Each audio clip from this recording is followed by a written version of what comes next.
Hello there! This is LEGO Dynasty, and today I'm bringing you guys my review of the LEGO Ninjago Zane's Golden Dragon Jet. It is set number 71770, comes with 258 pieces, is rated to ages 7 and up. Now this set retails in the United States for $34.99 and in Canada for $44.99. Now without further ado, let's kick off this review starting with the box. See, box again has some very cool kind of cyberpunky-esque vibes to me. Is kind of the vibes I've been getting from the set.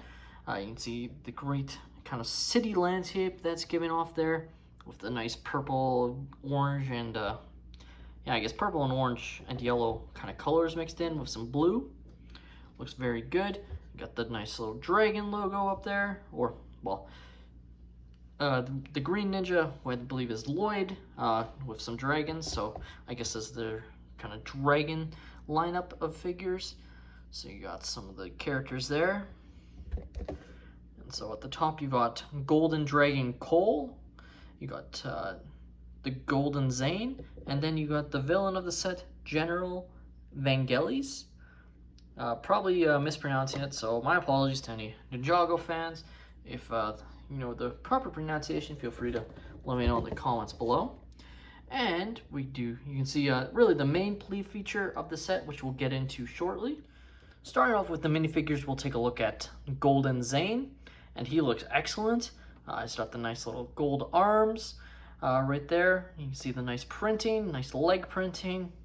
The little ninja piece up here reveals his head, and then the back. So there is back head printing, but obviously he's, I believe, a cyborg, so doesn't have a double-sided face. His back printing there. You can see it looks good as well. He does have this little sword sheath, which goes on his shoulder, like so. So that is Zane. Next up, we have Golden Dragon Cole, and he looks excellent as well, I gotta say. Like I said in the last Ninjago video I did, I love the look of these dragon ninjas. I just think they look awesome with the translucent parts. So he's got the translucent legs with printing there. He's got the translucent arms, and then even his face is translucent as well, just in the orange color right there. No double-sided face printing, of course. Wouldn't make much sense to have one, because you'd be able to really see through and on the other side of it. You can see the very cool printing there. He's got the golden sword. Now Cole is supposed to be originally the black-suited ninja, so mixed with this orange, it definitely gives off a Halloween vibe, I'm not gonna lie. But I still think it looks cool. You see the nice back printing there. You got the cool dragon wings. You can see the parts they're using there. Got some Technic pieces. Just really awesome how this all comes together, just like so. And he looks freaking awesome. Next up, we have the villain of the set, which is General Vangelis. Again, apologies if I'm mispronouncing the name. But in general, I gotta say, he also looks really cool. Now, unlike the other kind of villain of the set, which was just a regular, like, foot soldier, this guy is a little less detailed, I would say, actually. At least, he doesn't have the translucent elements that the other character did. He's either the leader or one of the leaders of this villain group. Again, not the biggest Ninjago like lore person, and I believe this is all brand new. This wasn't like in the show first, so.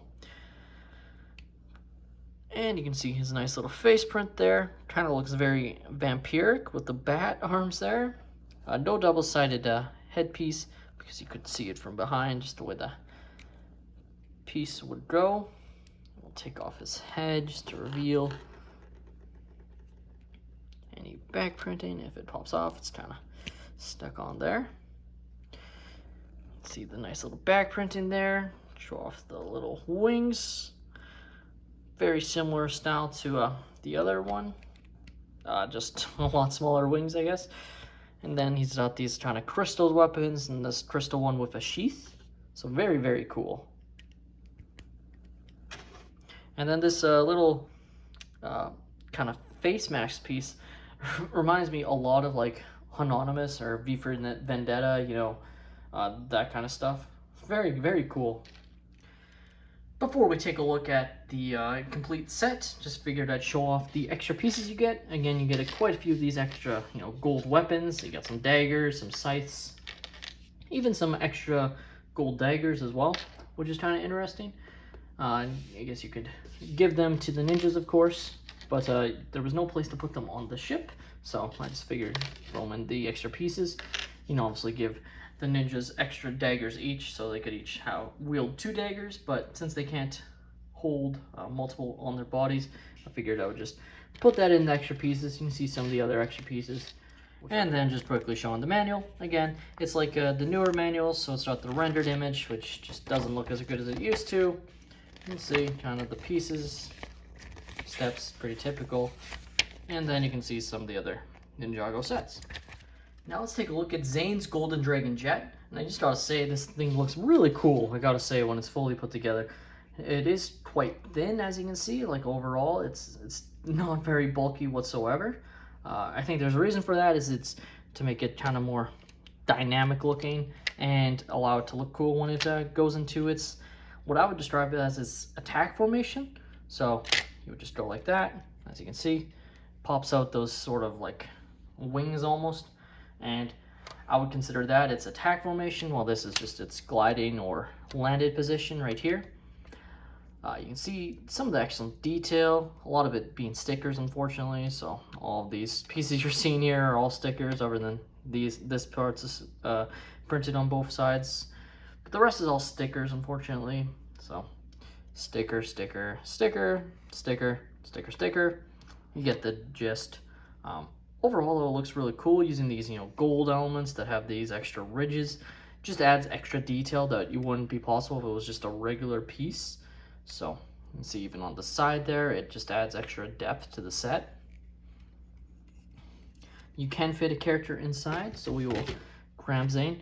Now, you can sort of fit him in with the dagger, but it's not the best.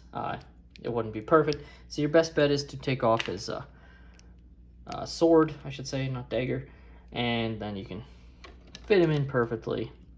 Now, it's not studs that he's sitting on, so keep that in mind. But he's held in there, like he's not gonna move. And this thing is solid, so it's not gonna pop open while you're flying, at least not at the start.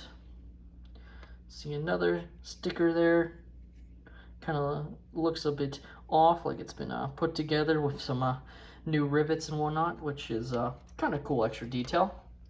One of the things I don't like about the set is it does not have really any landing gear. Now, obviously this will probably appear at some point in the LEGO Ninjago TV series, so maybe this is accurate to how to look in the show. Maybe the show will not have any landing gear either, but I just think it's kind of counterintuitive not to, for it just to sit flat. It would be nice if it had something that could pop down or whatever, rather than just this, little black piece here that's essentially what's supposed to represent it.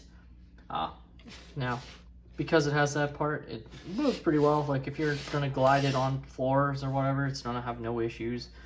And it might scratch floors depending on what it is, since it is mostly Lego. Like there's nothing too smooth on the bottom, as you can see, but it would move fine on there. Obviously, as far as I'm aware, it's supposed to fly in the air, but if your kids want to play with it any shape or form, that's obviously gonna be a-okay.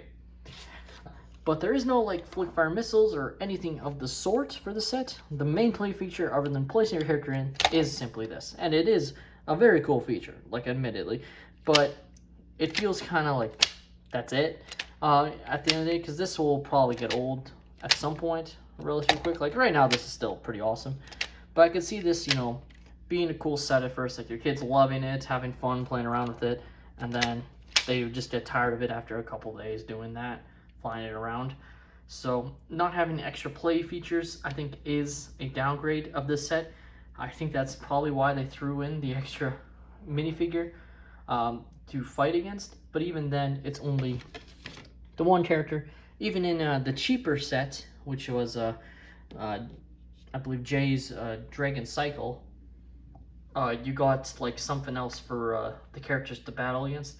I think having something random, like I don't know what this enemy group is going to have in terms of weaponry, but some sort of catapult or just maybe some sort of scenery or something else, something that maybe added the piece count to say 300 and would likely have increased the set to say either 40 US and 50 Canadian or something along those lines, I think would have greatly enhanced the set overall, just in terms of playability, because at the end of the day, I think this set is great, but I just think it could have had more to it that would have enabled its longevity, essentially. Like, I think this set will be relatively popular, I'd assume, but I think it could get old quickly just because it doesn't have much in terms of play features. Zane's Golden Dragon Jet is a set that is great in terms of detail and minifigures, but lacking in terms of play features and longevity is how I would describe it. I think this set is a great set, but I just wonder about its long-term playability for kids, just in it being a spaceship and not having those extra play features, which is interesting because obviously normally I would be like, oh, flick fire missiles or stud shooters or whatever I don't really care for about, but I feel like this set could have had something else, whether it's something on the ship to shoot at or to shoot with or something, or even just like a little area for General Vangelis, maybe an extra minifigure or on his side or something. Just feels a bit missing on this set in terms of allowing a full-on, to enhance the playability of the set, essentially. With that being said, that is all my opinion. This has been LEGO Dynasty. Let me know your guys' thoughts on Zane's Golden Dragon Jet in the comments down below. Thank you all so much for watching. Please like and subscribe if you have enjoyed, and have a great day, everyone.